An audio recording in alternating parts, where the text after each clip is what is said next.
Why was she sleeping through every combat drill? That's what everyone at Fort Carson kept asking. While her squad fired rounds, climbed walls, and cleared rooms, Staff Sergeant Rachel Brooks would sit down, close her eyes, and drift off like she was miles away. They thought she was broken. Some whispered she was faking it. Others said she'd seen too much war, and her mind had finally checked out. But none of them knew the truth. Because the truth, the real reason she slept, was buried under layers of clearance most of them didn't even know existed. She stepped off the transport truck at 5:45, boots striking cracked asphalt. The air smelled like oil, brass, and something dry, like dust that never settled. To anyone watching, she looked ordinary. Mid-30s, brown hair tied back in regulation bun, no medals, no swagger. Staff Sergeant Rachel Brooks, reporting for advanced urban combat training. The clerk behind the desk didn't look up. Bunk chow at 6:45, first formation 8:15. His voice had the bored rhythm of someone who's repeated that line 1,000 times. Rachel nodded, turned, and walked down the corridor lined with gray metal bunks. She picked one in the far back corner, back to the wall, eyes on the main door. Clear line of sight to the emergency exit. Old habit. One she couldn't shake, even years after her last deployment. She unpacked her gear with the same precision that had once saved lives. Everything in its place, nothing left exposed. At evening chow, she sat alone. The mess hall buzzed with voices and metal trays clattering, the smell of powdered eggs and overcooked pasta hanging in the air. At the next table, Lieutenant Collins laughed loud, confident, surrounded by his hand-picked squadmates. Harrison, Mitchell, Stevens, Wilson. Some people earned their way into this program, Collins said, loud enough for half the hall to hear. Others get here because someone feels sorry for them. The table laughed. Rachel kept walking. Conversation died for just a heartbeat as she passed, long enough for her to feel the weight of their eyes. Then it started again, the same laughter, only sharper now. She sat down, alone, spooning cold mashed potatoes into her mouth, while the noise of camaraderie hummed around her like static. She didn't look up. Didn't respond. Didn't need to. Because if she did, if she let herself care, the walls she'd built around her would start to crack. The rifle qualification range stretched beneath a sky that looked like burnt copper. Targets shimmered at 250 meters, heat rising off the dirt like ghosts. This should have been easy. Rachel's record spoke for itself. Multiple combat deployments, marksmanship scores in the top 3%. Shooters, the instructor barked. You have 40 rounds, 12 targets. Make ready, commence firing. The firing line erupted in sound. Brass casings flew, rifle bolts slammed forward. But at lane 12, Rachel's lane, there was only silence. She raised her rifle with perfect form. Breathing steady. Sight picture perfect. And then she lowered it. Her finger never touched the trigger. Not once. When the ceasefire whistle blew, her target stood untouched. Not a single hole.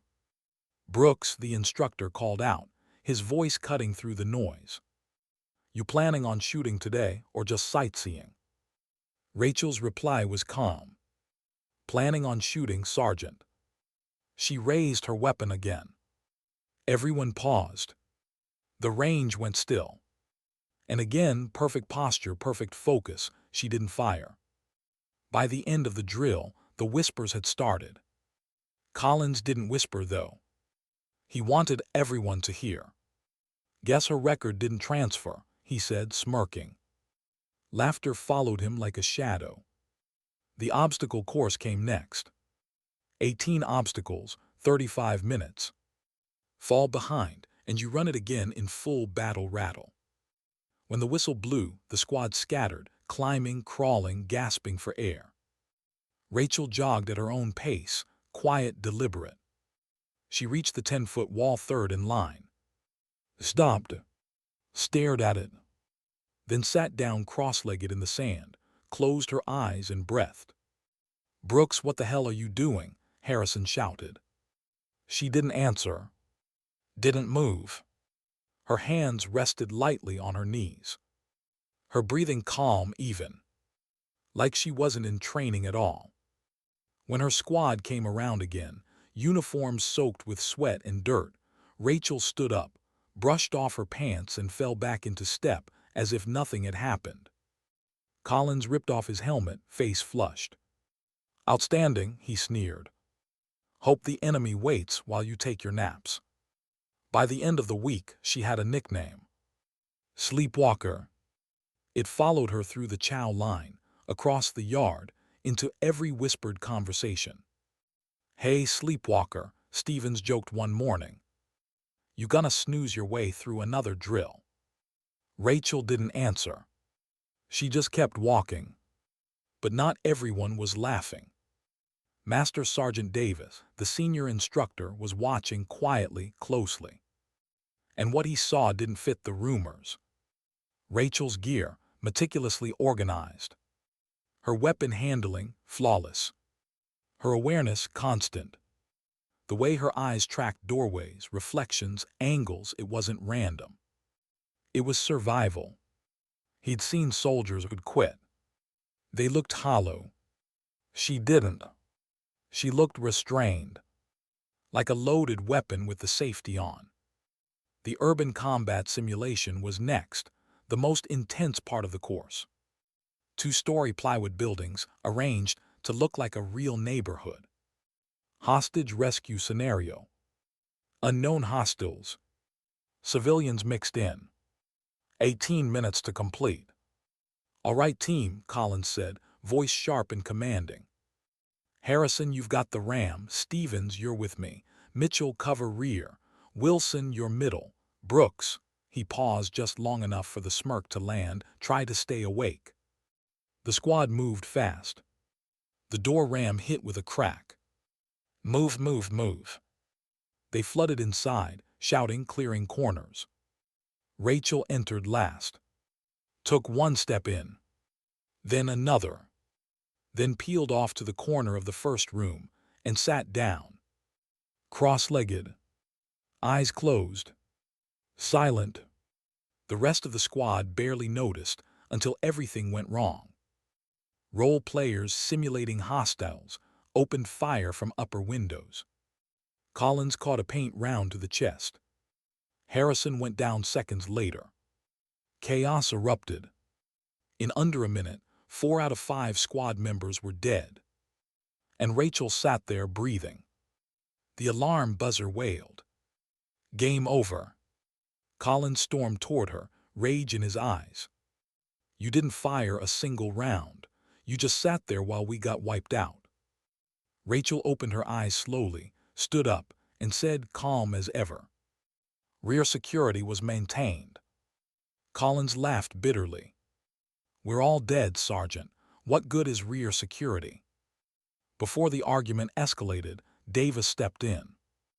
"Brooks, if this continues, you'll be gone before the week's out. Show improvement or you're done." Rachel just nodded. "Yes, Sergeant." Then she turned and walked out of the room. No defense, no emotion. Nothing. That night she sat on her bunk polishing her rifle. Every motion deliberate.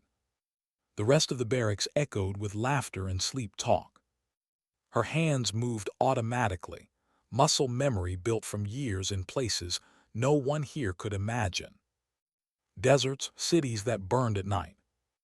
Places where silence could mean life. She glanced at the scars running across her wrist, small, faded lines that didn't quite look like accidents. She traced them lightly, then set the rifle down.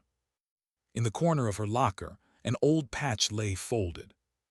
Faded colors, burned edges. No unit insignia, no name. Just one word stitched in black thread, Phoenix. She stared at it for a long time before closing the locker and turning off the light. Morning came with another formation, another round of whispers, another reminder that she didn't belong here anymore. She heard Stephen's joke under his breath. Maybe they'll give her a pillow for the next drill. Rachel ignored it. But Davis noticed her knuckles whiten slightly around her rifle strap, the smallest crack in her control. He'd been watching her long enough to know that whatever she was hiding, it wasn't incompetence. It was something else. Something deliberate. Something dangerous. And he couldn't shake one question that kept echoing in his mind. What was she waiting for? That afternoon, the sky over Fort Carson was pale and unforgiving. The next simulation was already set, full urban clearance. Her final evaluation. One more failure and she was done. Rachel checked her rifle. Checked it again. Everything perfect. But before she stepped into the mock city, she whispered something under her breath, words no one could hear. Words only she understood. Then she walked through the gate, calm and quiet, while everyone else, Collins, Harrison, Mitchell, the entire squad looked at her like she was already a ghost. She didn't know it yet, but by the end of that day, the question everyone had been asking, why does she keep sleeping through every drill, would have an answer. And it would change everything they thought they knew about her. How do you measure silence? By the seconds between gunfire, or by the years someone spends trying not to wake up? For 3 weeks, Staff Sergeant Rachel Brooks had been sleepwalking through Fort Carson. The instructors were done with her. The squad had written her off. And even Master Sergeant Davis, who'd been quietly watching, had started to wonder if maybe the rumors were right. Maybe she was broken. But that morning, something shifted. Something none of them could name, not yet. The base was alive with movement. Trucks roared past, dust kicked up from the training yard. Final evaluations had begun, the last step before dismissal or deployment. Rachel's squad stood in formation, rifles slung, faces drawn tight. Collins moved among them like he owned the ground they stood on. "Today's your last chance to prove you belong here," he said. "Try not to fall asleep this time, Brooks." A few soldiers snickered. Rachel didn't react. She simply adjusted her gloves and scanned the mock city ahead, plywood buildings arranged in messy, uneven rows. Every window was a potential barrel. Every shadow a possibility. She saw more than they did, not because she was smarter, but because she couldn't stop herself. Her eyes mapped angles, reflections, depth of field. She noticed the way the wind carried sound between the structures. She cataloged it all instinctively. Training too deep to unlearn. Scenario begins in 60 seconds, the range officer announced. The squad lined up. Davis watched from the observation window, arms crossed, expression unreadable. He wanted her to succeed, but didn't know what that even meant anymore. And then a black SUV pulled up outside the perimeter fence. Tinted windows, government plates. No one saw it at first. No one noticed the man who stepped out. Commander Michael Torres. Naval Special Warfare. The kind of presence that made seasoned officers stand straighter without knowing why. He moved with a stillness that made other people nervous, deliberate, economical.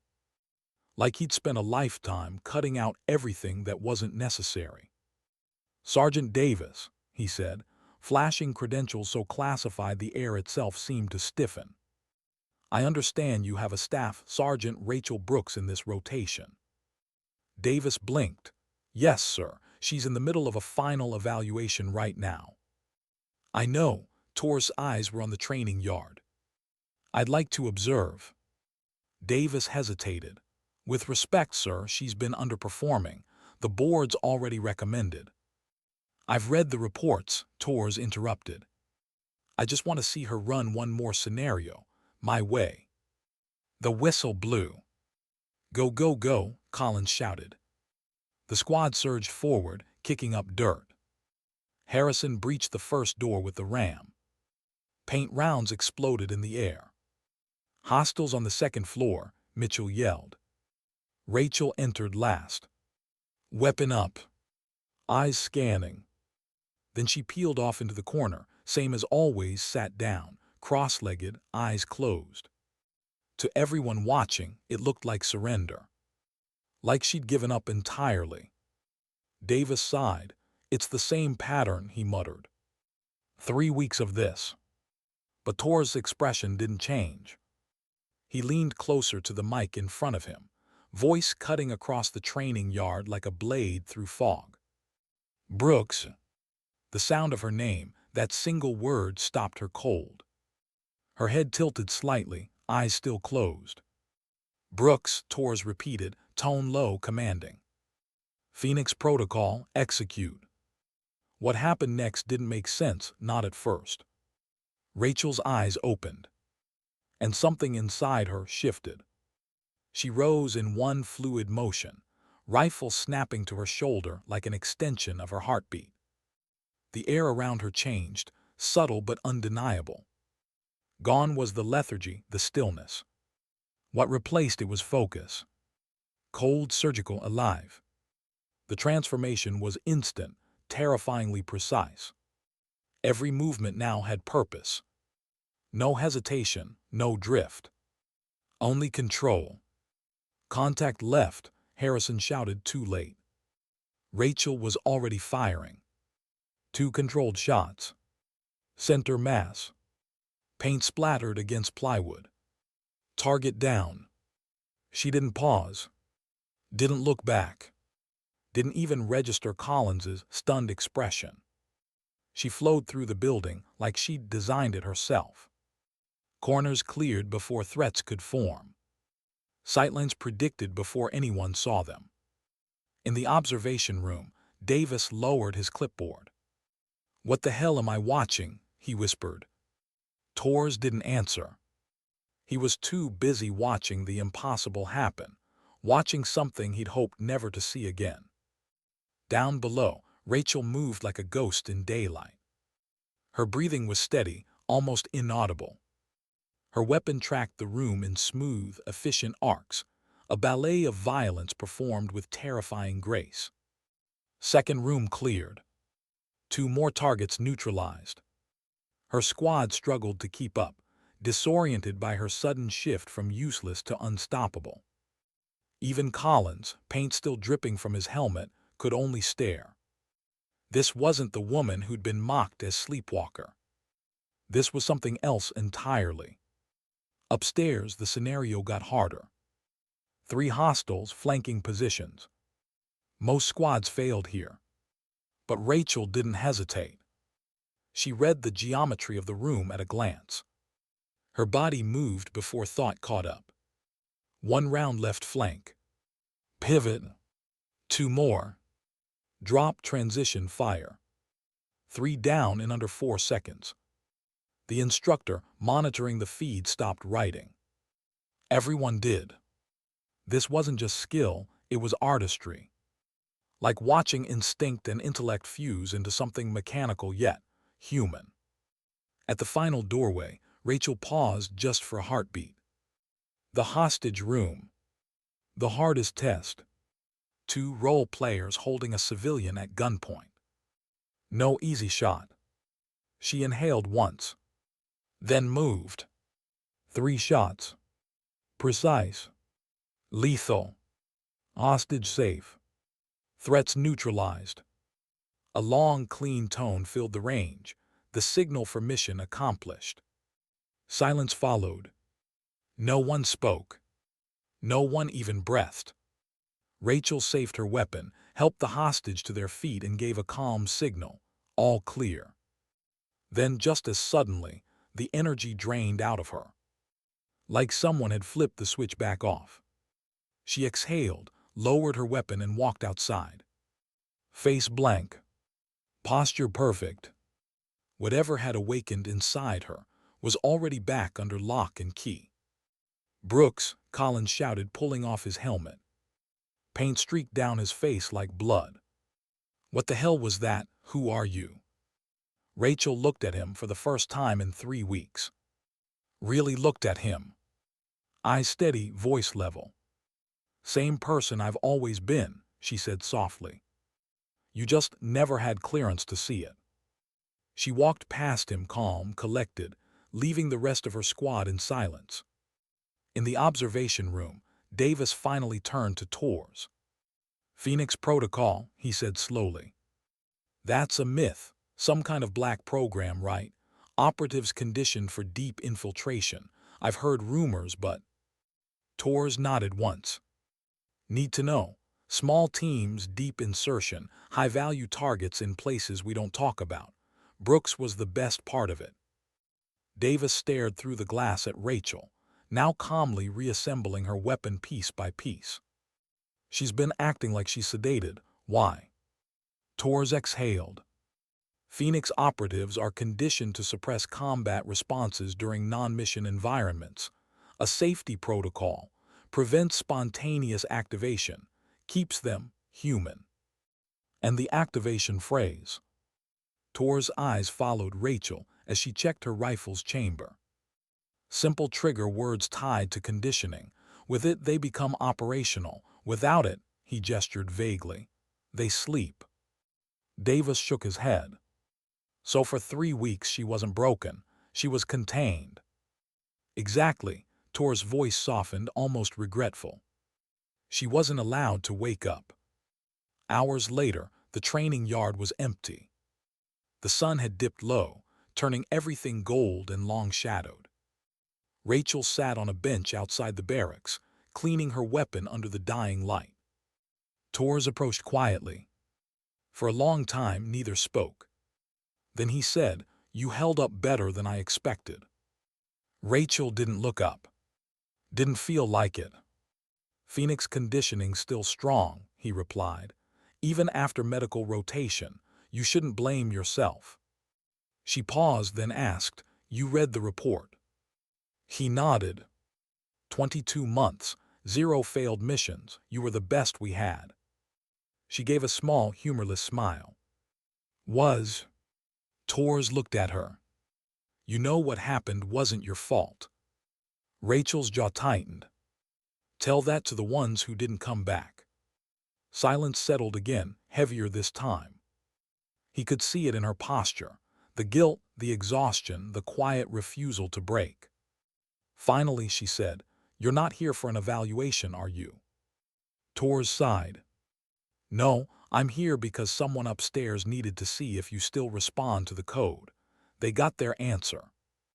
Rachel nodded slowly. "So what now?" "That depends on you," he said. "You could go back in, reactivate, or..." She finished for him. "Or teach." He smiled faintly. "Yeah, train others to survive what you barely did." When he left, the black SUV disappeared the same way it arrived, without a sound. Rachel sat alone for a long time, watching the last light fade across the mountains. Sleepwalker, they'd called her. Lazy, broken, done. They were half right. She was sleeping, but not the way they thought. She was trying to stay human in a world that only rewarded machines. And now that she'd been awakened again, she wasn't sure she could ever go back. They called it a debrief. But to Staff Sergeant Rachel Brooks, it felt more like a confession. The fluorescent lights hummed. Gun oil and disinfectant filled the air. And the walls, sterile, windowless, made time feel like it had stopped moving. She sat across from Commander Tors and Master Sergeant Davis, hands resting on the table. Her rifle, stripped and spotless, lay beside her like an old secret finally exposed. Phoenix Protocol, Tors said without preamble. Classified, need to know. Deep insertion, high-value targets, denied zones. Davis leaned back slowly, still processing what he'd seen hours earlier. Are you telling me she's one of them, the ghost operatives, the ones that don't exist on paper? Tors nodded. She was the best, 22 months of operations, 0 failed missions, no friendly casualties, no detection. He paused, his voice low, deliberate. Until the last one. Rachel's eyes flicked up briefly. A small, involuntary reaction. Then back down. Davis looked between them. What happened? Rachel didn't speak. Her fingers traced the rifle's receiver, slow, controlled, mechanical. Torres answered for her. Extraction in Aleppo province, medical rotation. She took shrapnel when the convoy was hit. Medical rotation, Davis repeated. She was on the ground. She volunteered, Torres said quietly. That's what Phoenix operatives do. They volunteer for what no one else will touch. He turned to Rachel. Tell him what happened. Rachel exhaled slowly. There was a boy, she said. The words felt heavy, as if each one cost her breath. 8, maybe 9, shrapnel in his abdomen. We had orders to fall back, extraction point was hot, but I stayed. Her voice faltered, just enough for it to sound human again. I stayed too long. Tor's expression didn't change, but his eyes softened. She saved him, he said, but the mission went sideways. 2 operatives compromised, 1 extraction bird down. Command called it a tactical delay. She called it failure. Rachel's jaw tightened. You can dress it up however you want, she said, voice quiet but sharp. But when you lose people, there's no such thing as tactical delay. The room fell silent. Torres shifted gears. After recovery, the brass wanted to see if she was still viable. The conditioning's delicate. You don't just turn it off. You compartmentalize, suppress it. Davis frowned. So she's been walking around half awake for months, waiting for someone to say the right words. That's the safety measure, Torres replied. Prevents misfires, keeps them from slipping into mission state during civilian life. He nodded toward Rachel. Without the trigger, she can't activate. With it, he let the thought hang. Davis looked at her, eyes narrowing. So that's what this was, a test to see if she still worked. Rachel finally met his gaze. I'm not a weapon, Sergeant. I just forgot how to be anything else. The words landed like a punch. Even Torres didn't have a response to that. For a moment, the only sound was the quiet click of Rachel reassembling her rifle. Metal sliding into place, a rhythm she didn't even have to think about. Where does that leave you now? Davis asked softly. Rachel gave a small, dry laugh. That's the question, isn't it? She looked down at her hands, scarred, steady, too practiced for peace. I can't go back into the field, not like this. I can't live half awake either, so I guess that means teaching. Torres nodded slowly. I figured you'd say that. Davis frowned. Teaching after what she's done.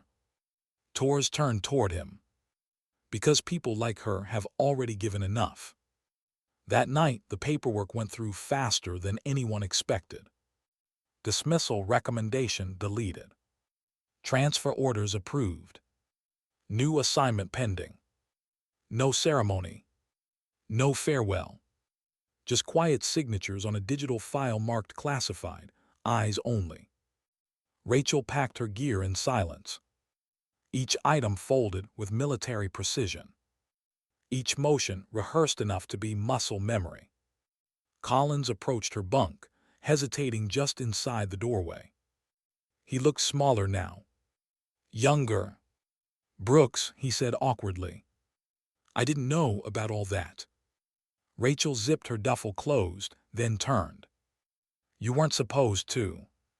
He shifted on his feet. Why didn't you just tell us?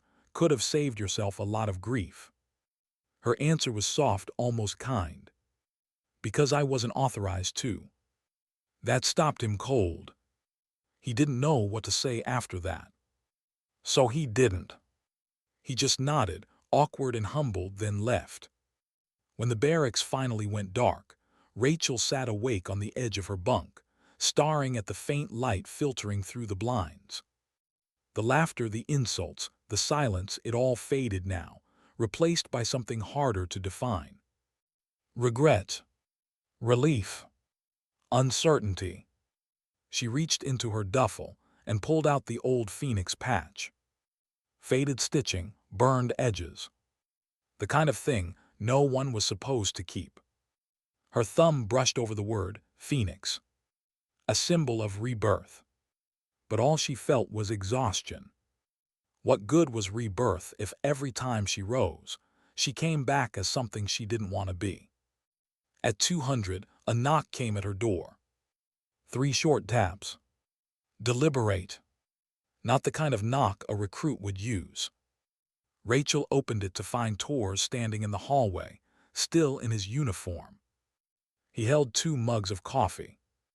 "I figured you weren't sleeping," he said. She gave a faint smile. "I figured you didn't guess." He handed her the mug and leaned against the wall. They stood there in silence for a while, drinking coffee that tasted like burnt jet fuel. Then Tors said, "You ever wonder why they named it Phoenix?" Rachel didn't answer right away. Finally, she said, "Because it sounds poetic, makes what we do seem like something more than it is." Tors smiled faintly. "That's what I used to think, but maybe it's not about what we do, maybe it's about what we survive." She looked at him, the lines of fatigue and empathy etched into his face. "You think survival's a gift?" "I think survival's a responsibility," he said. "You carry what others can't. Sometimes that means fighting, sometimes that means teaching." She looked away. "I don't know if I have anything left to teach." He studied her for a long moment, then said quietly, "Then teach them how to live with what they've done. That's the hardest part." After he left, Rachel walked outside into the cold night air. The base was quiet, just the faint hum of generators and the occasional call from a night guard. The stars overhead were sharp and clear, too bright for what she felt inside. She thought about the boy in Aleppo, the convoy, the moment she chose to stay, the explosion, the sound of her teammates' voices fading through the radio, one by one. They'd called her a hero in the reports, but she didn't feel like one. She just felt awake, painfully awake, in a world that rewarded numbness. When dawn broke, she stood by the firing range, rifle slung across her shoulder. The sun came up slow, washing the field in gold.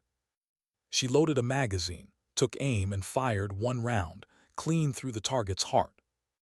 Then another, and another. Perfect center each time. Davis appeared beside her, hands in his pockets. "You're transferring out today," he said. "Yeah." "Training command." She nodded. He hesitated, then said, "You know, I watched you for 3 weeks trying to figure you out. Thought you were burned out, maybe even scared." Rachel lowered her weapon, turned to him. "I was both," she said. "Just in ways you couldn't see." He nodded slowly. "I still don't know what they did to you, and maybe I don't want to, but I know one thing: you've got more discipline than anyone I've ever met." Rachel's mouth curved into the faintest smile. Discipline's easy when the alternative is chaos. As she walked toward the transport truck, duffel slung over her shoulder, she looked back at the base, the barracks, the range, the field where she'd been judged and misunderstood. There was no anger in her eyes, no triumph, just quiet acceptance. Behind her, the soldiers were already training again, shouting, running, firing. Life continued. But for her, something had shifted. Not in the way others would see, but in the way she breathed, the way she carried herself. She wasn't just leaving Fort Carson. She was leaving behind the illusion that her silence was weakness. Hours later, at a remote airstrip, she sat in the back of a military transport, watching the horizon burn with late-day sun. The hum of the engines filled the cabin, steady and low. Her eyes drifted shut, not from exhaustion this time, but something else. Peace, maybe. Or the closest thing she'd felt to it in years. She wasn't sure where the next chapter would take her.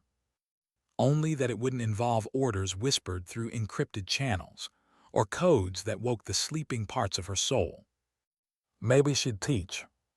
Maybe she'd heal. Maybe both. But one truth lingered, quiet and unspoken. Some wars don't end when the shooting stops. They just move inside you, waiting for the right voice, the right word to wake them again. And for people like Rachel Brooks, waking up was the hardest part. How do you unlearn a war that was built into your bones? How do you teach peace when your hands remember only how to fight? These were the questions Staff Sergeant Rachel Brooks woke up to every morning now. The world outside her window looked normal, sunlight spilling across the training field. The smell of gun oil carried on dry Colorado wind, but nothing inside her felt normal anymore. She traded classified missions for classrooms, operations for outlines, trigger discipline for lesson plans. But beneath the surface of her calm voice and perfect posture, something restless stirred, a quiet, coiled awareness that refused to die. 3 months had passed since the incident at Fort Carson. On paper, she was now a marksmanship instructor at a joint training facility in Nevada, far from the noise of active deployments. Her new recruits called her ma'am, stood straighter than usual, and whispered about her reputation. They didn't know details, just the legend. A woman who once cleared an entire urban complex in 73 seconds. A soldier who never missed and never smiled. To them, she was myth. To herself, she was still trying to remember how to be human. The mornings came early. Drills, lectures, safety protocols. Every movement, every command delivered with precision that felt both automatic and alien. But what no one saw was how often she paused between breaths, listening for things that weren't there. The sound of rotor blades, the click of distant rifles, the voice of a commander calling a phrase she'd spent months trying to forget. Phoenix Protocol, execute. Even now, when someone shouted her name across the range, her pulse spiked before her mind could remind her, you're safe now. Old reflexes. Old ghosts. They never really leave. During her first month, a recruit named Private Leland caught her attention. Eager, bright, too quick to pull the trigger. Slow it down, she told him during a live-fire exercise. He nodded, fired again, missed the target by 3 inches. Breathe, she said. Don't fight the rifle, let it do what it's built to do. He adjusted, exhaled, and this time hit dead center. She smiled faintly, her first real one in months. That's better, she said. Remember that feeling, control doesn't come from force. He grinned. Ma'am, were you always this calm under pressure? Rachel's smile faded just slightly. No, she said quietly, I learned it the hard way. That night after lights out, she sat alone on the firing platform, watching the desert stars scatter across the black horizon. It was quiet here. Too quiet. In the distance, a coyote's cry broke the silence, sharp, lonely, familiar. She wondered if that's what she'd become, something trained to hunt, trying to survive in a world that no longer required it. She reached into her jacket pocket and pulled out the old Phoenix patch again. Still faded, still forbidden. She traced the edge of it with her thumb, as if the stitching itself held answers. Sometimes she hated it. Other nights she missed it. Because for all the pain it caused, at least the program had given her a sense of purpose, a mission. Now all she had was reflection. And in reflection, purpose can start to rot. Her nightmares returned. Not loud ones. Not the kind with screams or explosions. These were quieter, colder. She'd wake up sweating, heart pounding, convinced she was back in that alley in Aleppo, hearing the whimper of a child and the crack of incoming rounds. Every time, she'd reach for a rifle that wasn't there. And every time, she'd remember that she wasn't that soldier anymore. But the truth was, she didn't know who she was instead. One morning, during a weapons maintenance lecture, Leland asked a question that stopped her mid-sentence. "Ma'am, what was your hardest shot?" The room went still. A dozen recruits looked up from their benches, waiting. Rachel blinked once, as if trying to translate the words into something she could bear to answer. Finally, she said, "It wasn't about distance." She paused, voice soft but unwavering. "It was about hesitation." They waited. But she didn't elaborate. She couldn't. Because that hardest shot, the one that still haunted her, wasn't fired at an enemy. It was the shot that ended a mission gone wrong, a mercy round for an operative too wounded to survive extraction. Someone she'd trained with. Someone who'd once told her, "If it's ever me, don't hesitate." And she hadn't. That was the part that broke her most. After class, she walked the perimeter of the range alone.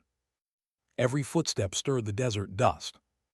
She thought about the lives she'd touched and taken.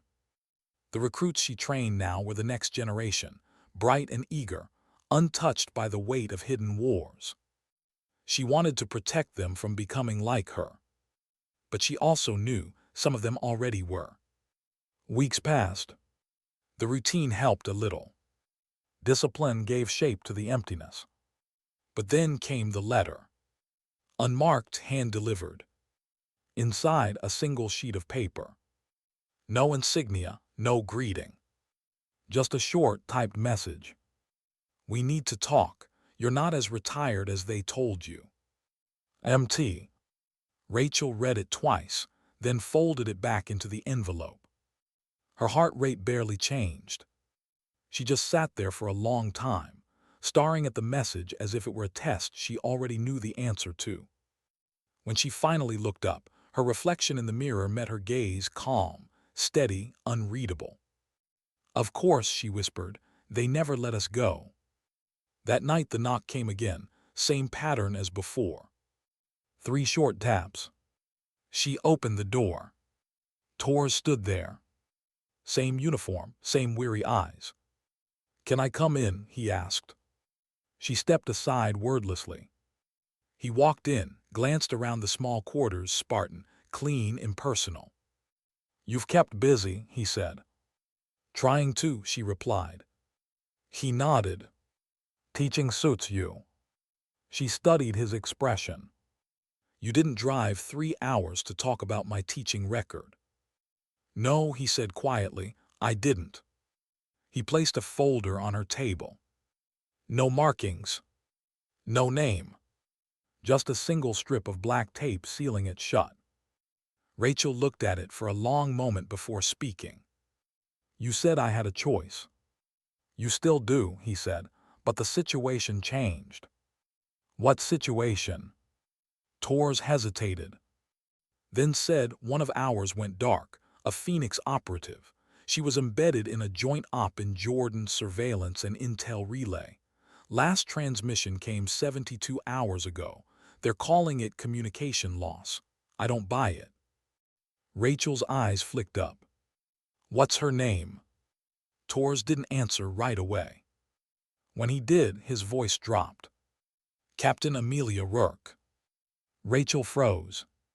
That name hit something deep. She looked away. "I trained her."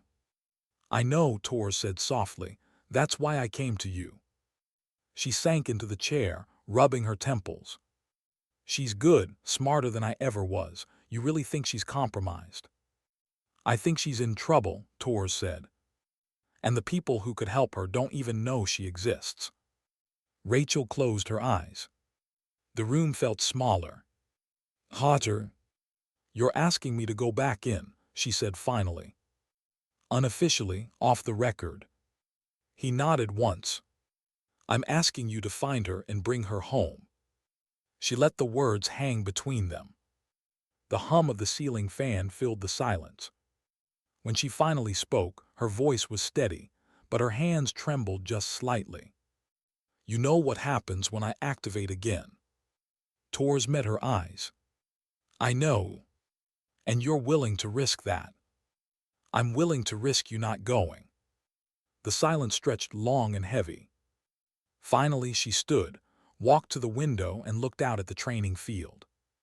Her recruits were out there now, laughing, careless, alive. The way she used to be, before everything became classified. She wanted to stay, to believe the illusion that she could simply live out her days, teaching others how to survive wars they'd never understand. But deep down, she knew peace had never been built for people like her. She turned back toward him. "When do we leave?" Tor's expression didn't change, but there was a flicker of something, relief maybe. Or guilt.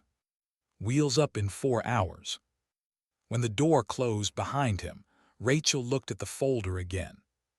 Her reflection stared back from the dark surface, calm but fractured. She reached out, broke the seal, and flipped it open. Inside, photos, coordinates, satellite imagery. And one picture that stopped her heart, Amelia Rourke, standing in front of a sand-colored building, eyes sharp, confident. Taken 2 weeks before she disappeared. Rachel traced the edge of the photo, her expression unreadable. Then she whispered the same question she once asked Tors months ago. How many of us are still out there, waiting for someone to wake us up? She didn't have the answer. But she knew this much: if Amelia was alive, Rachel would find her. Not because it was her duty. Because it was personal. And for the first time in months, she didn't feel asleep anymore. When the engines roared to life, Staff Sergeant Rachel Brooks didn't flinch. She'd flown in darker skies than this, in planes without insignia, with missions that didn't exist on record. But this time felt different. No call signs. No radio chatter. Just the low hum of rotors cutting through the night, and the weight of a decision she'd already made. She was going back. Not for command. Not for the flag. But for someone who once called her mentor. The cabin lights dimmed. Rachel sat alone near the rear of the aircraft, helmet resting on her knee. Across from her, Commander Tors was silent, reading a report that neither of them needed to read. The air between them was thick with unspoken things. Guilt. Respect. Fear. Finally, she said quietly, "You didn't have to come." Tors looked up. "Yeah, I did. You could have sent anyone else." He shook his head. "No one else knows what you do. No one else can bring her back alive." Rachel's gaze drifted to the small porthole beside her. The night outside was endless, black desert stretching below, moonlight painting the dunes in silver lines. "Funny," she murmured. "I used to think the sky meant freedom. Now it just feels like another kind of cage." Tors watched her for a moment, then said softly, "You don't have to do this if it wakes something you can't control."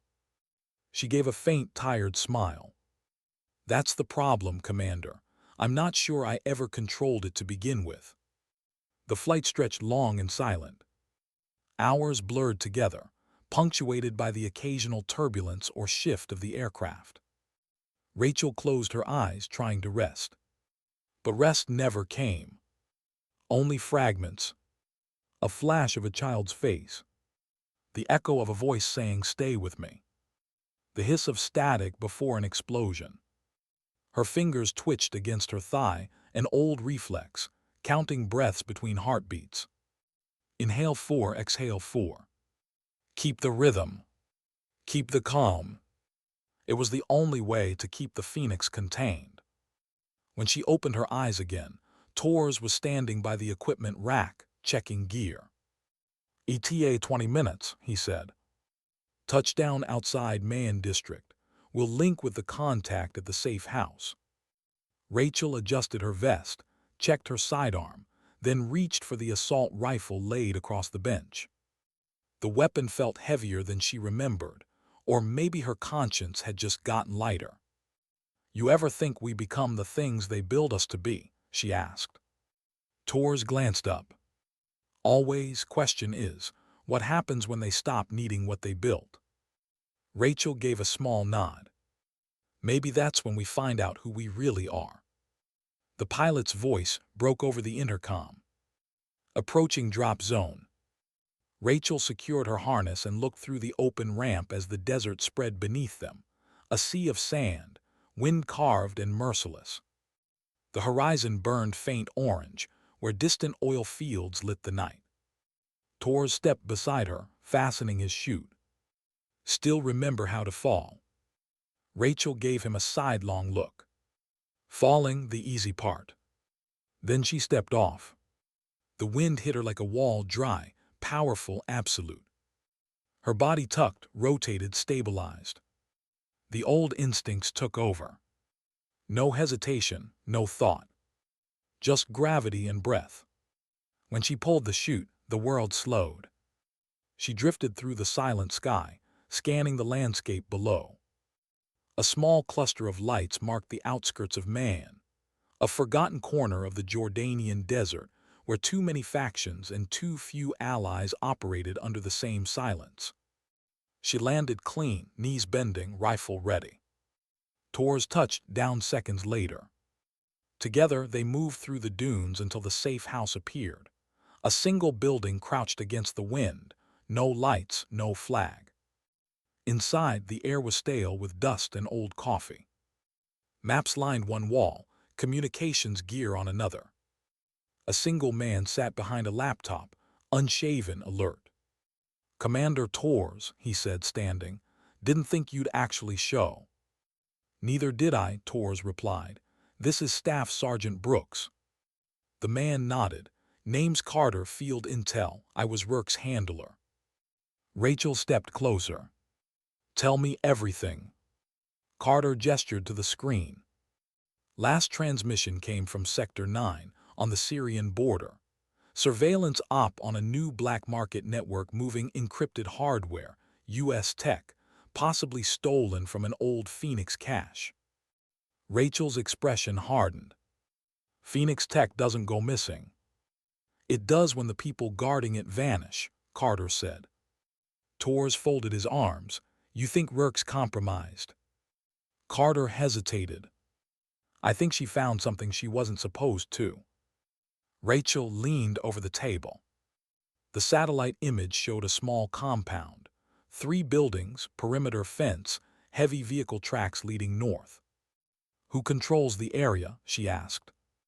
"Unofficially, everyone. Smugglers, ex-militia, hired guns. No clean lines anymore." Rachel studied the photo. "There's no thermal signature in the south building." Carter blinked. "How do you?" She pointed. "No residual heat on the vehicles. Means recent relocation. They're moving operations east." Tors glanced at her.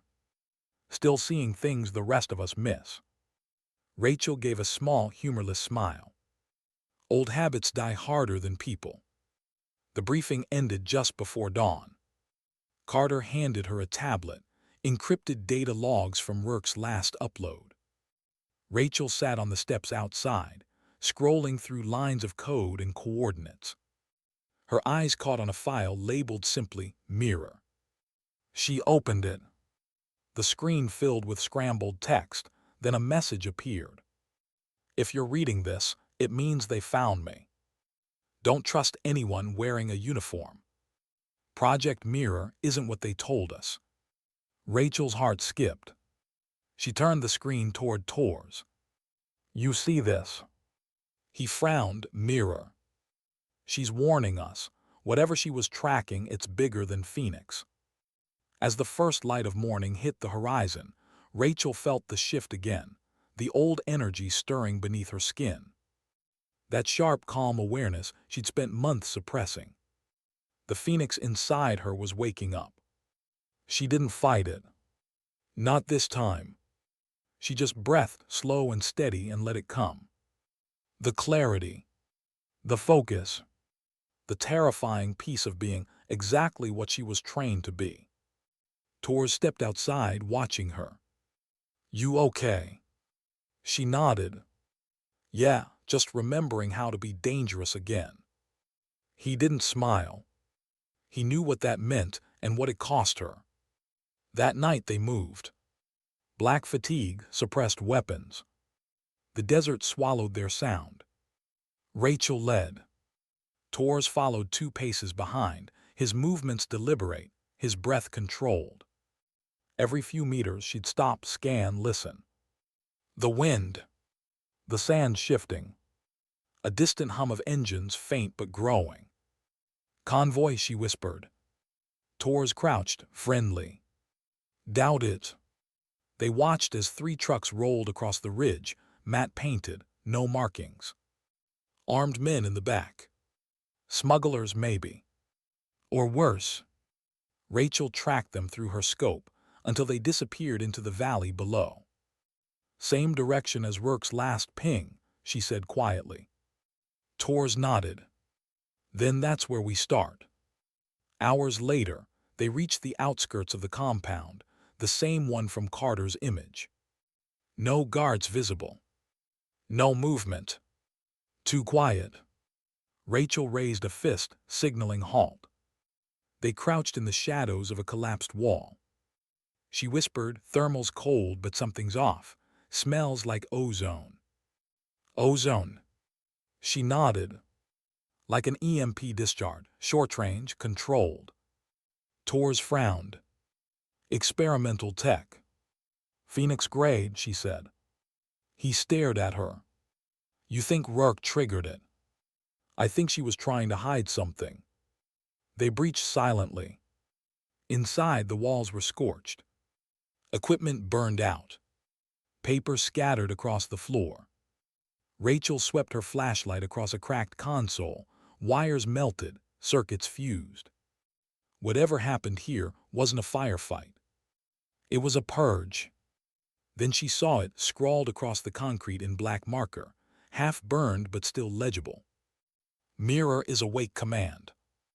Her stomach tightened. She whispered, "Oh God." Torres stepped closer. What does that mean? Rachel's voice was barely audible. Project Mirror isn't hardware, it's conditioning, a secondary protocol. If Phoenix was the leash, Mirror is the key. He blinked. Meaning? Meaning they found a way to activate anyone, anywhere, without the phrase. Tor's expression hardened. An uncontrolled awakening. Rachel nodded slowly. Every sleeper they ever built could be triggered at once. The realization hit like a cold wind. She looked around the room again, the burn marks, the destroyed tech, the silence that hung heavy in the air. Rourke hadn't been captured. She destroyed the place herself. And if she was still alive, she was running from the same people who'd built them both. Rachel lowered her rifle, staring at the wall where Rourke's message burned faintly under soot. She whispered it to herself. Mirror is awake command. The words felt heavy in her throat. Because somewhere deep down, a part of her wondered, what if Mirror had already been used? What if others like her were already waking up? Torres touched her shoulder. Rachel, we need to move. She nodded, eyes still fixed on the message. Yeah, she said softly. But not away. Outside, the desert wind picked up, carrying with it the faint hum of something unseen, radio static, distant, rhythmic.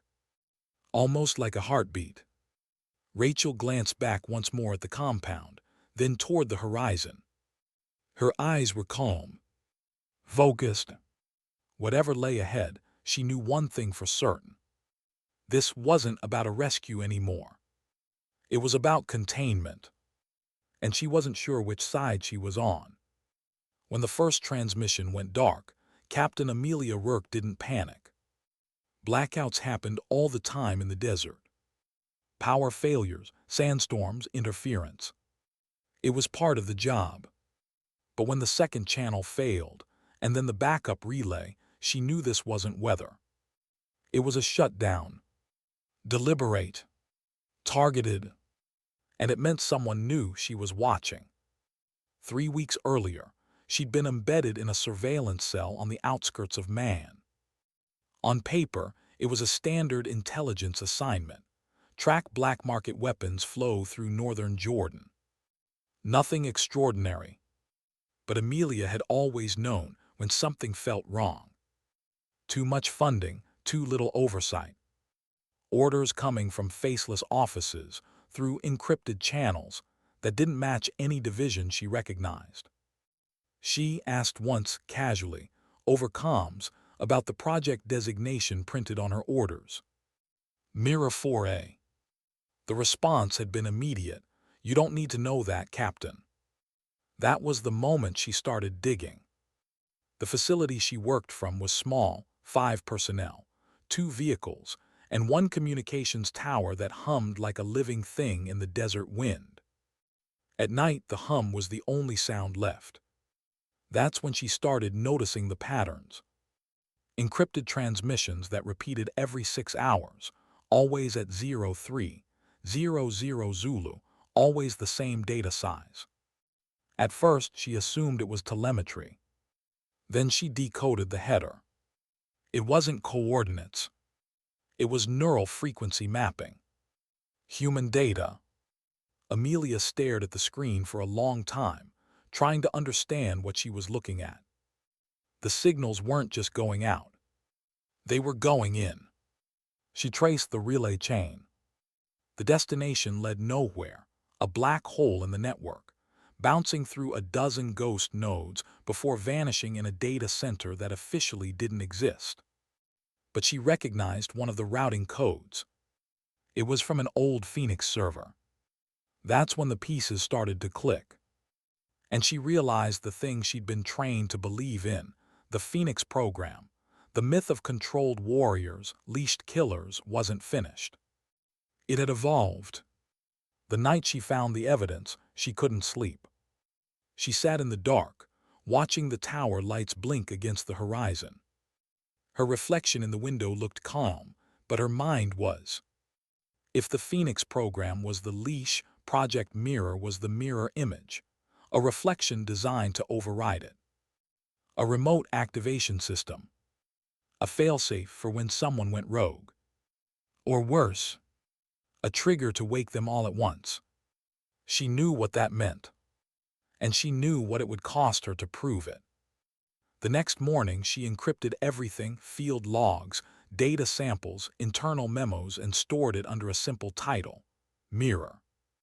Then she sent it to one person she still trusted, Commander Michael Torres.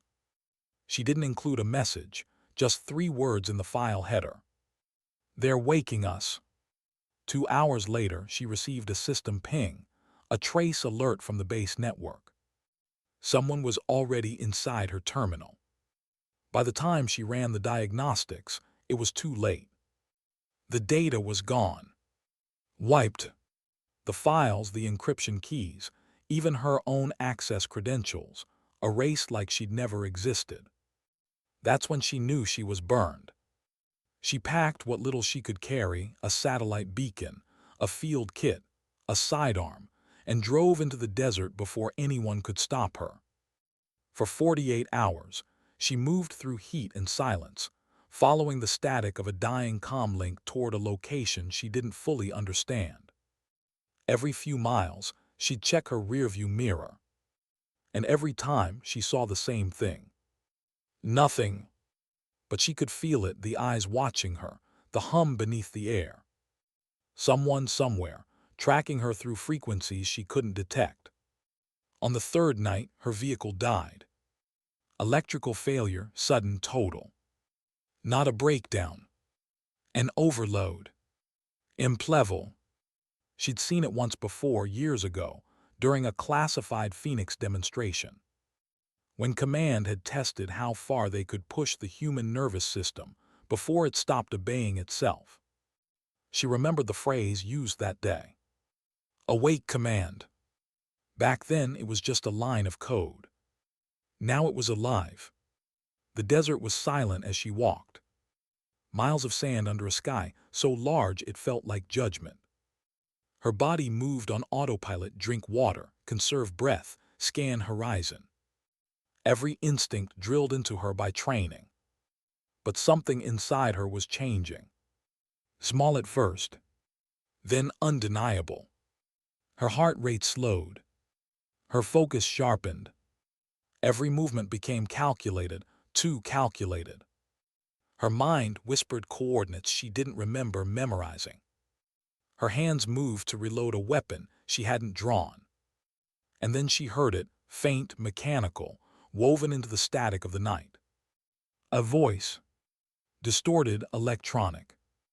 Mirror sequence initiated. She dropped to her knees, clutching her head.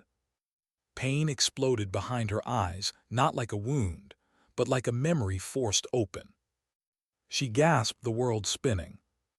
Her body was doing things she didn't command. Breathing slowed, muscles tightened. She could feel the conditioning reawakening, the phoenix buried in her blood clawing its way back to the surface. But then, through the chaos, another memory cut through. A face. A woman's voice. Breathe. Control doesn't come from force. Rachel. The one person who taught her how to stay human in a system designed to erase that part.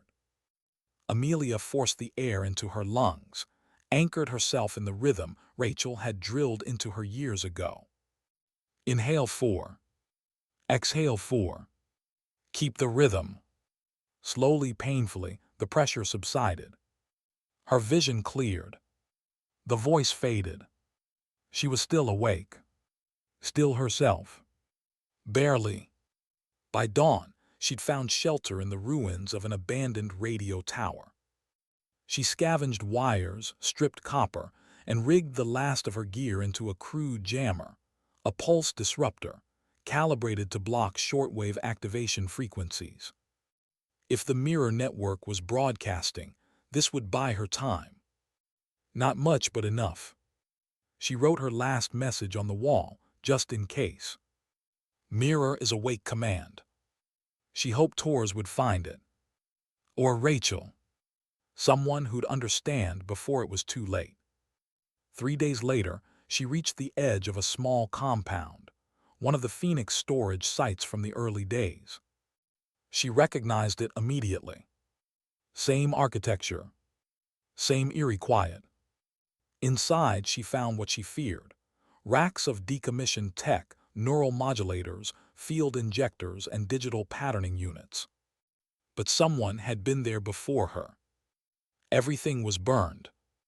Destroyed. Deliberate. She stood in the center of the room, ash crunching under her boots, the smell of ozone heavy in the air. And she realized what she had to do. If they'd found a way to broadcast activation commands remotely, the only way to stop it was to destroy the source. The transmitters. The servers. The proof. She set the charges herself, timed to detonate after she was gone. But as she turned to leave, she caught sight of something under the wreckage, a data module half melted, still faintly pulsing blue. She picked it up. The label read, R. Brooks Conditioning Template. Her blood ran cold. Rachel wasn't just part of Phoenix. She was the model. That was when the sound returned, faint, mechanical, growing louder. Engines. Dust. Voices in the distance. They'd found her. Amelia pocketed the module, grabbed her pack, and ran. The first explosion went off seconds later, lighting the desert sky with fire and debris. She didn't look back. Hours later, she found a ridge overlooking the ruins, the compound burning like a dying sun. She sat there, breathless, bloodied, the data module clutched to her chest. She knew she couldn't go back. Not yet. Maybe not ever. The system she'd served had turned her into prey. And the only person she trusted, the only one who could make sense of what she'd uncovered, was probably still trapped inside it. Rachel Brooks. She activated her emergency beacon, scrambled low frequency, impossible to trace without a key. It would send one signal, one time, to a single encrypted address she'd memorized years ago. To him. To Commander Tors. If he was still alive, If he still believed in what they once fought for, he'd know what to do. She pressed send. A green light blinked. Transmission sent. Then she whispered to the night, to whoever might be listening. Find her before they find me. In the distance, thunder rolled not from the sky but from the earth. Engines. Vehicles. Coming closer. Amelia pulled her hood up, slung her pack, and disappeared into the storm of sand. Her body ached.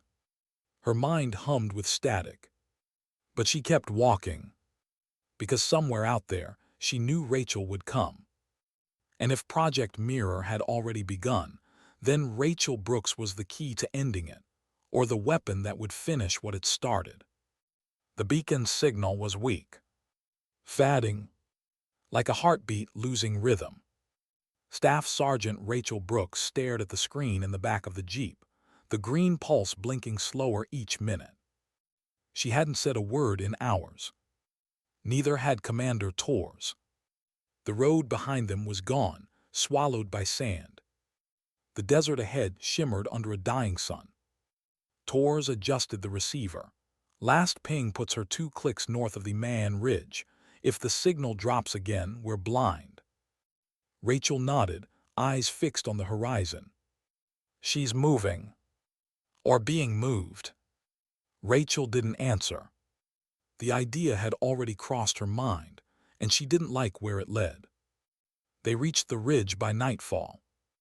No moon, no light, just the sound of wind scraping across stone. Torres killed the engine. Rachel stepped out, boots sinking into the sand, rifle slung low. She crouched, pressed her hand to the ground, and closed her eyes. Tracks, she whispered. 2 vehicles, light wheels, not military. Torres checked his night optics. Movement. Not yet, but someone was here, recently. She rose, scanning the darkness. Her heartbeat was steady. Too steady. The phoenix inside her was stirring again, that quiet, inhuman calm she'd spent years trying to suppress. And she hated how much she needed it now. They hiked the rest of the way on foot. No words. Just the soft rhythm of boots and breath.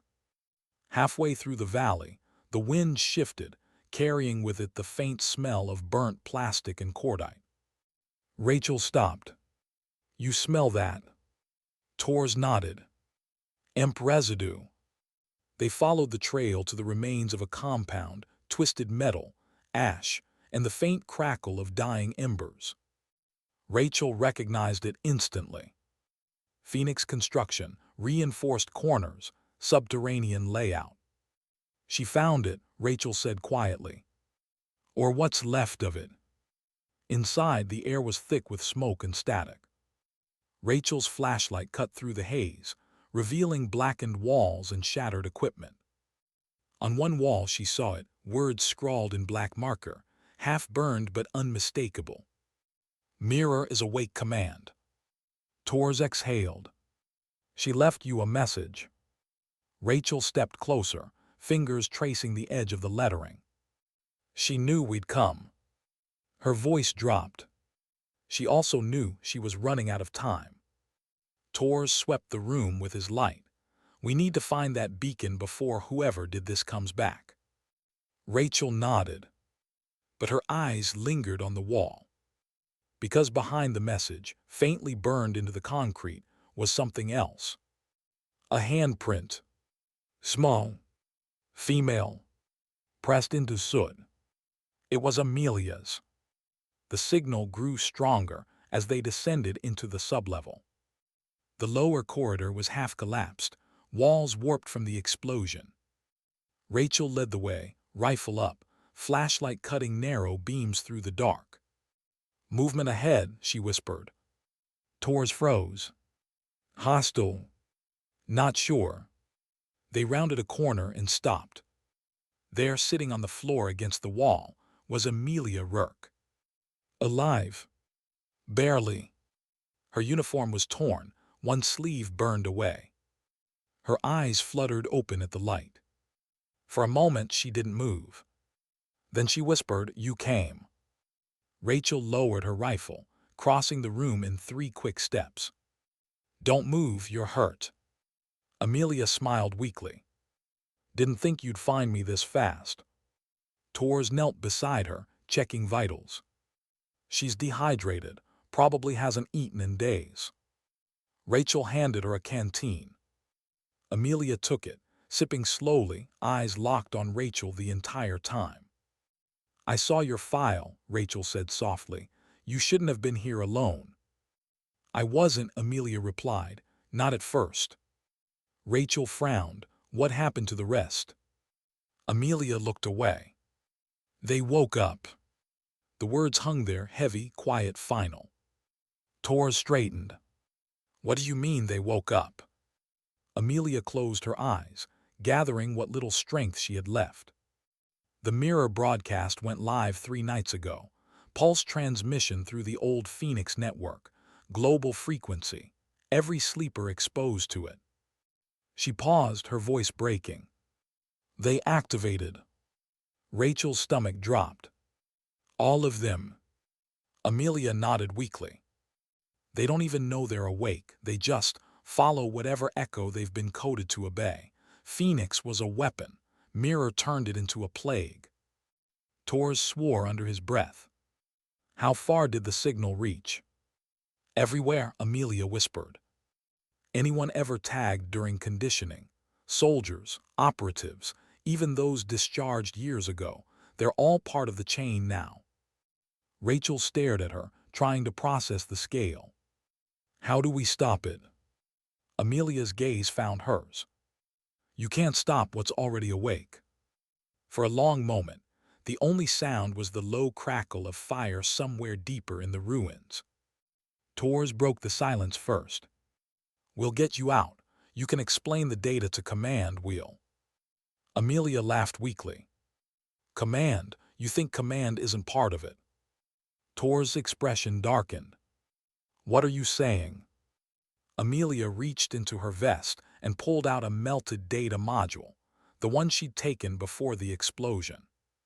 She pressed it into Rachel's hand. "This has everything," she said. "Blueprints, names, including the person who authorized Mirror's activation." Rachel looked down at the scorched drive. "What's on it?" Amelia's eyes softened. "Your name." The words hit like a gunshot. Rachel froze. "That's not possible." "You were the template," Amelia said quietly. "The neural model for Phoenix. They built every sleeper off your response pattern. You're the control variable, the foundation. That's why you were never decommissioned. You're not just part of the system, Rachel. You are the system." Tors stepped forward. "That can't be right. Brooks was never." Amelia cut him off. "She's the reason it works. Her emotional restraint, her precision under duress. The algorithm was built on her neural map. They used her to design obedience." Rachel's hands shook. "That's why I never felt free, even when I left." Amelia nodded slowly. "They never let you leave. They just stopped giving orders." For the first time, Rachel felt something fracture inside her, a soundless break, like glass under pressure. All those months of silence, the restless dreams, the feeling of being half awake, it wasn't trauma. It was programming. Dormant code waiting for a trigger. And now it all made sense. She staggered back, gripping the edge of the wall. Her breath came shallow. Tors moved to steady her, but she shook him off. "I wasn't sleeping," she whispered. "I was waiting." The air in the room seemed to change. Rachel's heart slowed. Her muscles tightened. That familiar hum, that quiet, terrifying calm flooded her body.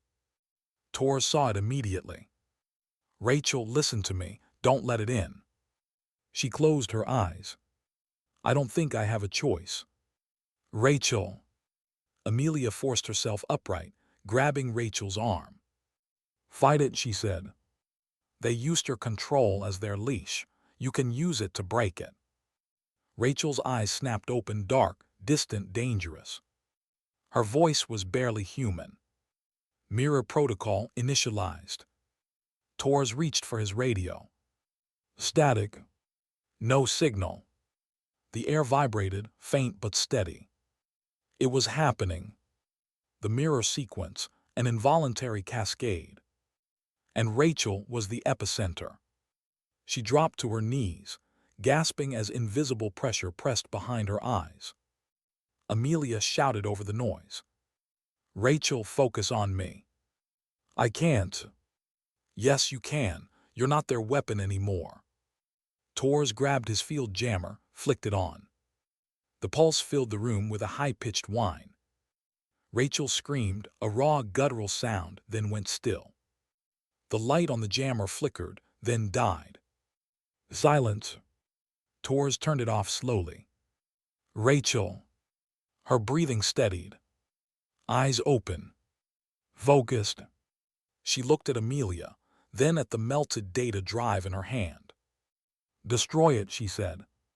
Amelia frowned. What? Destroy it, all of it. If they used me as the foundation, then I'm the key to ending it. Mirror can't spread if the origin's gone. Torres stepped forward. You're talking about erasing yourself. Rachel nodded. Maybe that's what freedom looks like. Amelia shook her head, tears cutting through soot on her face. You think wiping yourself fixes this? There are hundreds, thousands out there. Rachel met her gaze. But if I stay alive, they'll never stop trying to control me. For a long time, no one spoke. Just the faint sound of wind filtering through the collapsed roof. Finally, Torres said, then we find another way. Rachel smiled faintly. There's always another way, but not always enough time to take it. She stood holstering her weapon, every motion calm, deliberate, like she was already saying goodbye. Then she looked at both of them. When this ends, don't let them build another version. Promise me that. Torres swallowed hard. I promise. Amelia nodded through tears. I won't let them. Rachel exhaled, the faintest hint of peace crossing her face. Then maybe I can finally sleep. Outside, the wind howled across the desert. The stars above flickered faintly through the smoke. Somewhere far away, another signal pulsed faint, rhythmic, waiting for response. But for the first time, Rachel didn't answer. She was awake, truly awake, and that made her the most dangerous thing they'd ever created. The desert was silent. No wind, no sound. Just the low hum of static bleeding faintly through the comms, a heartbeat of the network still alive somewhere beneath the sand. Staff Sergeant Rachel Brooks stood in the middle of the ruined compound, the data module heavy in her hand. It pulsed faintly rhythmic, almost alive. Behind her, Commander Torres and Captain Amelia Rourke waited in silence. Both knew what she was thinking. Neither dared to say it out loud. The truth was already too heavy to carry. Tell me something, Rachel said quietly, eyes on the flickering light. When they built Phoenix, did anyone ever stop to ask if it should be built at all? Tor's jaw tightened. No one asks that when they think they're saving lives. Is that what you told yourself too? He hesitated, then said softly, yeah, it's what I still tell myself on good days. Rachel smiled faintly, the kind that didn't reach her eyes. Funny thing about saving lives, she said, you always end up losing a piece of your own. She looked down at the data drive again. Inside it was everything, the blueprints, the control architecture, her neural template. Her entire existence reduced to circuitry and code. The thing that made her unique was the very thing that made her replaceable. Amelia limped closer, one arm bandaged, her voice low but steady. There's a server hub 2 clicks east of here, she said. Buried under an old relay tower.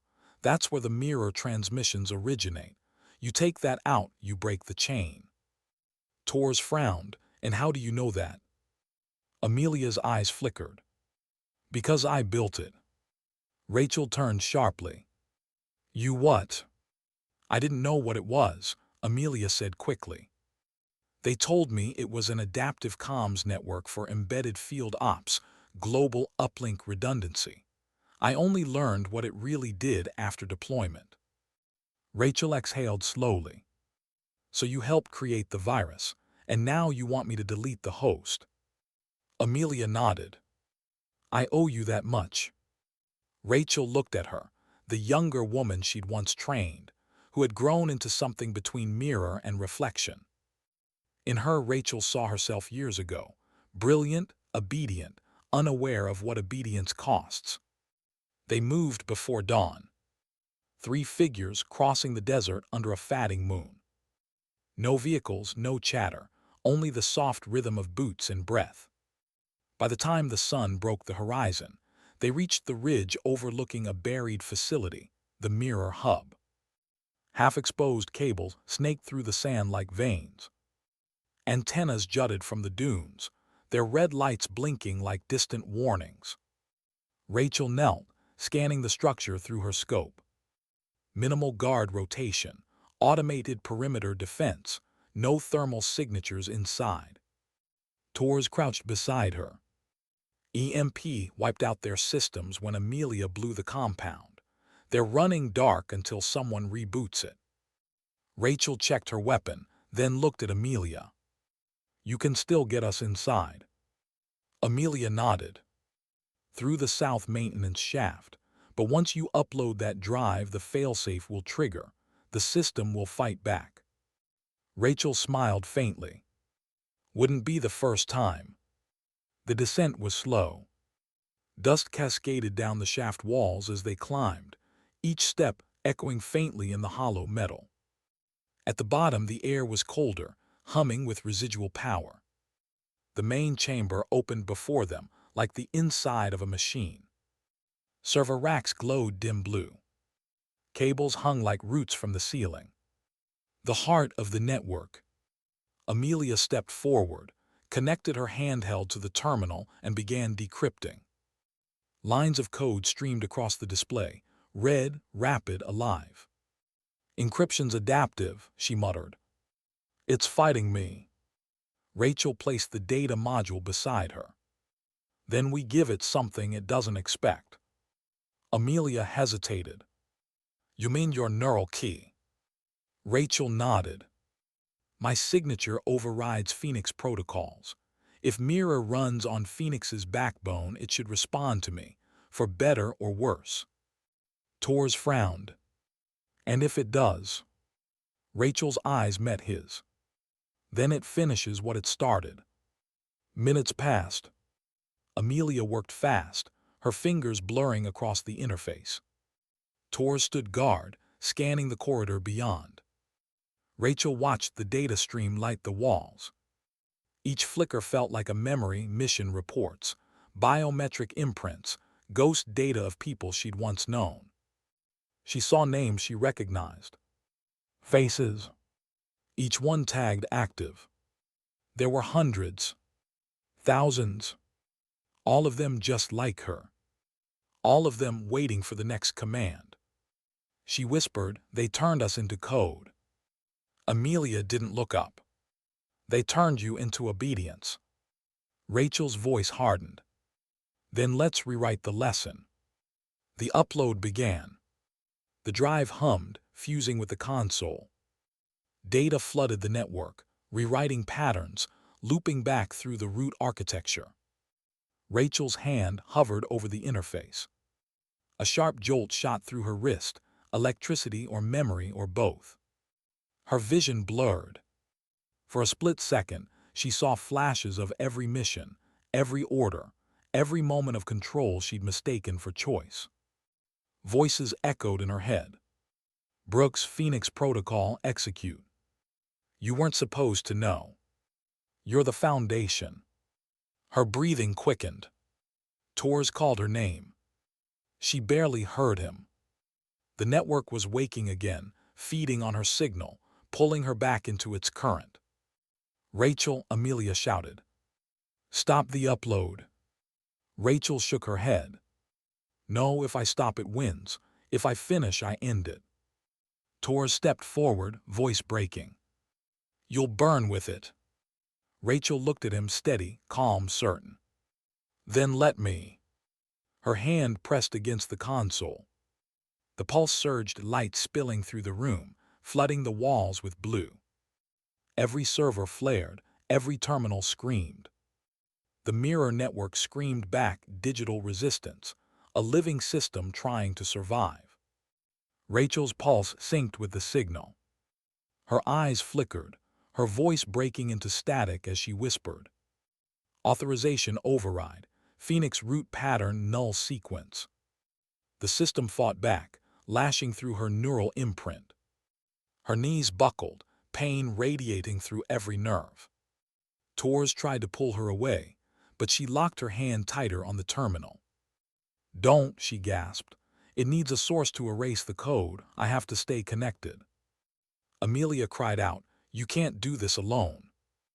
Rachel smiled faintly through the pain. I was never alone. You just didn't have clearance to see it. Then she closed her eyes. For a moment, everything went silent. Then the light exploded outward. The servers overloaded, bursting like veins under fire. The ground shook. Cables snapped. A blinding wave of energy rolled through the chamber, tearing through every line of code, every command, every echo of obedience. And then stillness. When the smoke cleared, the network was gone. Dead. The screens black. Rachel Brooks lay slumped against the console, her hand still resting where the drive had been. The data module was gone, melted into slag. Tors dropped beside her, shaking her shoulders. Rachel, hey, stay with me. Her eyes opened slowly, calm, distant, almost peaceful. You keep your promise. Tors nodded, his voice rough. I will. She exhaled, the faintest trace of a smile on her lips. Good. Her gaze drifted upward, to the faint light filtering through the broken ceiling. For the first time, she whispered, It's quiet. And then she was gone. The explosion consumed the facility moments later. Tors and Amelia barely made it out, running through smoke and flame, until the desert swallowed the fire behind them. When they stopped, gasping under a sky streaked with dawn, neither spoke. There was nothing left to say. Amelia looked back at the rising column of smoke. She did it, she said quietly. She killed it. Tors nodded, eyes distant. Yeah, but she didn't just shut down a network. She freed them. Amelia frowned. Freed who? Tors met her gaze. Everyone who ever carried her code. Weeks later, the reports came in. Around the world, sleeper agents, men and women thought to be lost to the mirror signal, simply stopped. Their vitals stabilized. Their orders vanished. Their minds cleared. No one understood how. No one could explain why the signal died all at once. But Tors knew. So did Amelia. They kept their silence, the way soldiers keep secrets out of loyalty, not fear. Months passed. Instructors returned to Fort Carson. Classes resumed. The range was alive again with the sound of rifles, laughter, and life. One afternoon, as the sun dipped low over the field, Amelia, now in uniform again, walked to the far end of the firing line. There, nailed to the wooden barrier, was a patch. Faded, burned at the edges. One word stitched in black thread. Phoenix. She stood there for a long time, the wind tugging at her hair until a voice behind her said, Ma'am, we starting the next drill. Amelia smiled faintly. Yeah, let's begin. That night, she found a small envelope in her locker. No return address. No markings. Inside was a single note. You can't kill what was never just code. It lives in those who choose to stay awake. RB. Amelia folded the note carefully, tucked it into her breast pocket, and looked out at the dark sky beyond the window. Stars glimmered faint, distant, untouchable. Somewhere out there, maybe, Rachel had found her peace. Or maybe peace was the one thing people like her could never have. Either way, her silence had spoken louder than any order ever could. Because sometimes dignity doesn't speak. It simply acts. And when it does, it changes everything.